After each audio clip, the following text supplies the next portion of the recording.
আসসালামু আলাইকুম। হারুন হোমিও হলের পক্ষ থেকে আরও একটি নতুন ভিডিও নিয়ে আপনাদের সামনে হাজির হলাম।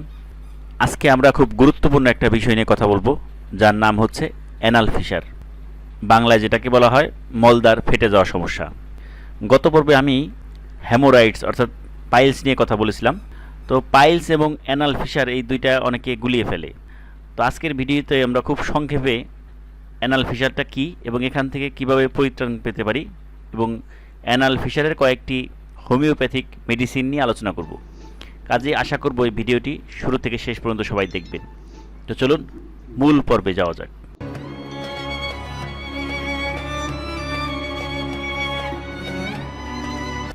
প্রথমেই বুঝতে হবে যে অ্যানাল ফিশার বিষয়টা কি।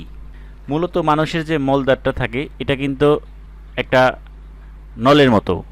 তো এই মলদ্বার যখন শক্ত পায়খানার কারণে, অর্থাৎ মানুষের পায়খানা যখন কষা হয়ে যায়, তখন মলদ্বারের যে আবরণ থাকে এটাতে ক্ষতের সৃষ্টি হয় এবং একসময় যখন কন্টিনিউ এরকম তার কোষ্ঠকাঠিন্য থাকে, তখন মলদ্বারের যে অংশটা, ভিতরের অংশটা অনেক সময় ফেটে যায় বা ছিঁড়ে যায়। তখন আমরা এটাকে অ্যানাল ফিশার বলে থাকি। এবার আসি, আপনি কিভাবে বুঝবেন যে আপনার অ্যানাল ফিশার অর্থাৎ মলদ্বার ফেটে গিয়েছে কিনা। সেক্ষেত্রে কিছু সিমটম থাকবে। প্রথম সিমটম হচ্ছে সিভিয়ার পেইন, অর্থাৎ প্রচণ্ড ব্যথা করবে মলদ্বারে। এরপরে হচ্ছে স্টুল মিক্সড ব্লিডিং, অর্থাৎ মল মিশ্রিত রক্ত বের হবে। এরপরে হচ্ছে বার্নিং, অর্থাৎ প্রচণ্ড জ্বালাপোড়া করবে। আর চতুর্থ হচ্ছে ইচিং, অর্থাৎ চুলকাবে মলদ্বার। তো এই বিষয়গুলো যদি আপনার ভিতরে লক্ষ্য করেন, তাহলে আপনি ধরে নিতে পারেন যে আপনার অ্যানাল ফিশার হয়েছে। তো অনেকে অ্যানাল ফিশার আর হচ্ছে হ্যামোরাইডস অর্থাৎ পাইলসকে এক মনে করেন, কিন্তু দুইটা কিন্তু ভিন্ন জিনিস। পাইলসের ক্ষেত্রে ব্যথা থাকবে না, বেশিরভাগ ক্ষেত্রে ব্যথা থাকবেই না, কিন্তু শুধু ব্লিডিং হবে। পাইলসের ক্ষেত্রে পায়খানার রাস্তাতে গেজ জাতীয় একটা বের হবে, যেটা অ্যানাল ফিশারের ক্ষেত্রে ওরকম চোখে পড়বে না। তো অ্যানাল ফিশার থেকে বেঁচে থাকার সবচেয়ে সহজ উপায় হচ্ছে আপনাকে অবশ্যই সবসময় পর্যাপ্ত পরিমাণ পানি খেতে হবে, আপনার মৌসুমি শাকসবজি খেতে হবে এবং যখন যে ফল পাওয়া যায় সেই ফল আপনি খাওয়ার চেষ্টা করবেন, যাতে কোনোভাবে আপনার ভিতরে কোষ্ঠকাঠিন্য না থাকে। কারণ কোষ্ঠকাঠিন্যর মাধ্যমেই কিন্তু মূলত অ্যানাল ফিশার হয়ে থাকে।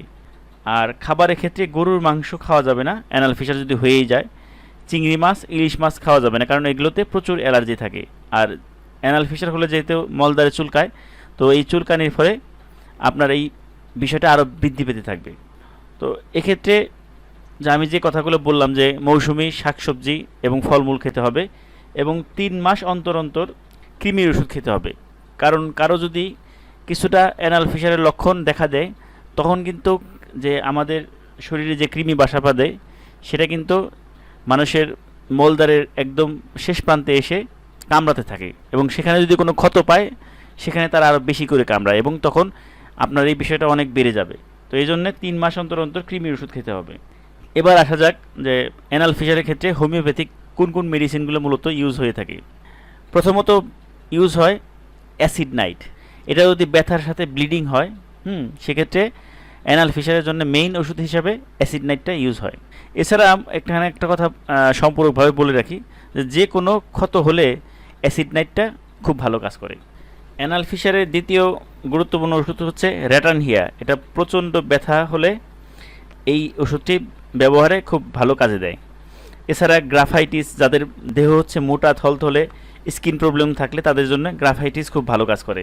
এছাড়া পিকোনিয়া, অর্থাৎ মলদ্বারে যাদের ভেজা ভেজা সবসময় থাকে, তাদের ক্ষেত্রে পিকোনিয়া খুব ভালো কাজ করে। আর পঞ্চম হচ্ছে সালফার, যাদের মলদ্বারে চুলকানির থাকে তাদের ক্ষেত্রে এটা খুব ভালো কাজ করে এবং চুলকানির ক্ষেত্রে সেরা ওষুধ বলা যেতে পারে এই সালফারকে। আর ষষ্ঠ হচ্ছে ফেরামফস। এটা একটা বায়োকেমিক ওষুধ। মূলত সালফার এবং ফেরামফস একসাথে ব্যবহার করলে অ্যানাল ফিশারের ক্ষেত্রে খুব ভালো কাজ করে। তো তারপরেও যদি আপনার ভিতরে দেখেন কখনো যে অ্যানাল ফিশারের লক্ষণ আপনি দেখতে পাচ্ছেন, সেক্ষেত্রে আপনি দেরি না করে ভালো কোনো হোমিওপ্যাথিক ডাক্তারের সাথে দেখা করে তার পরামর্শ অনুযায়ী ওষুধগুলো সেবন করতে পারেন। তো সবাই ভালো থাকবেন। পরবর্তীতে এই ধরনের ভিডিও নিয়ে আপনাদের সামনে আবার হাজির হব। সেই পর্যন্ত আল্লাহ হাফেজ।